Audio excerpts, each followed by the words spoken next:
For anyone who's ever watched The Social Network, you know that the basic invention of social media as we know it today was for dudes to give number ratings to girls to determine whether or not they were fuckable. That was what Facebook was born out of. Not some noble way for people to keep in touch. It was made for dudes to touch themselves too. So, it's always amusing to me when anyone is surprised that social media policies in general are absolutely awful. Instagram, which is owned by Facebook, so every time you go, I'm leaving Facebook for Instagram, you're a fucking idiot. They were able to get closer to that original dream, cutting out all the text and everything to just be a feed of photos, and has given you the tools originally only accessible by magazine models to be airbrushed, touched up, lightened or darkened via filters.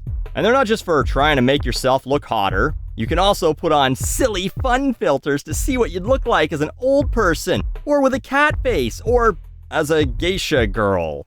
Or maybe you'd like to know what you'd look like covered in tattoos. Well, that's what Sabrina Zohar wanted to do. The 31-year-old, that's right, 31 is the new 15, said she saw a friend using a filter called Old School to cover her in tattoos and said, "Oh, I wonder what I would look like as a suicide girl or biker's girlfriend." So she gave it a whirl, and well, you know the old saying, it's all fun and games until you end up with a swastika on you.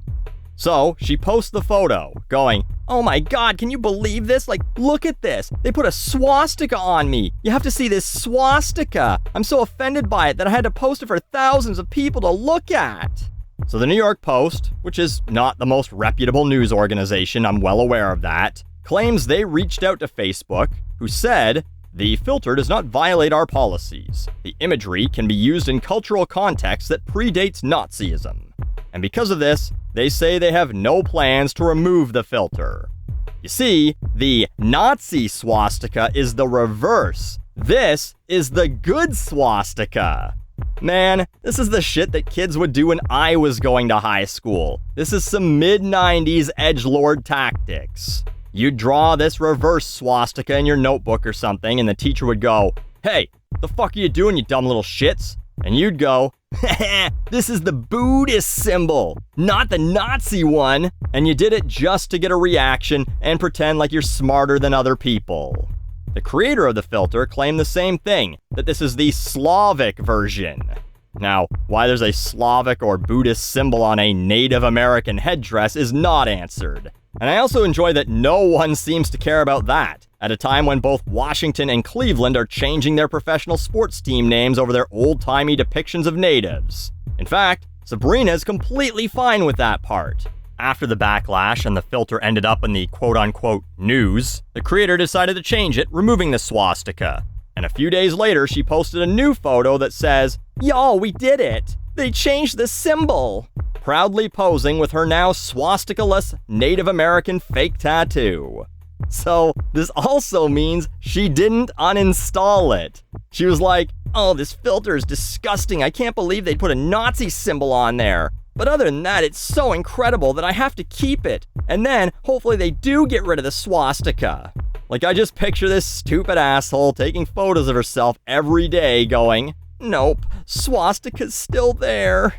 The New York Post article also had this sentence that made me laugh. This is about another woman offended by the swastika.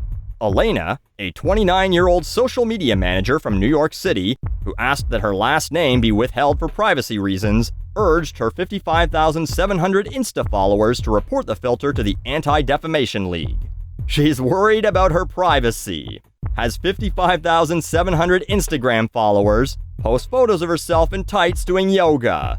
"I don't want anyone to know my last name. They can see my face, navel, and feet though, as well as my email address, the city I live in, and the brands I'm partnered with, but don't tell anyone my last name." Fucking wild. Anyway, I feel like it would have been less work for Facebook to just remove the stupid filter rather than justify it. And who would they be afraid of offending that way? Again, just the edgelords who would go, "It's not actually a swastika, learn history." Oh no, another goober lost a parlor. So I guess if you're looking to get some publicity on Instagram, maybe you could make a filter that gives people a hood. And then, when some dumb tart who's also looking for attention inevitably goes to the news with it, You can go, what? It's not a KKK hood. It's an executioner's hood from the medieval times. I triggered you dumb libs good. And the social media circle of life is complete. Get Elton John to write a fucking song about that.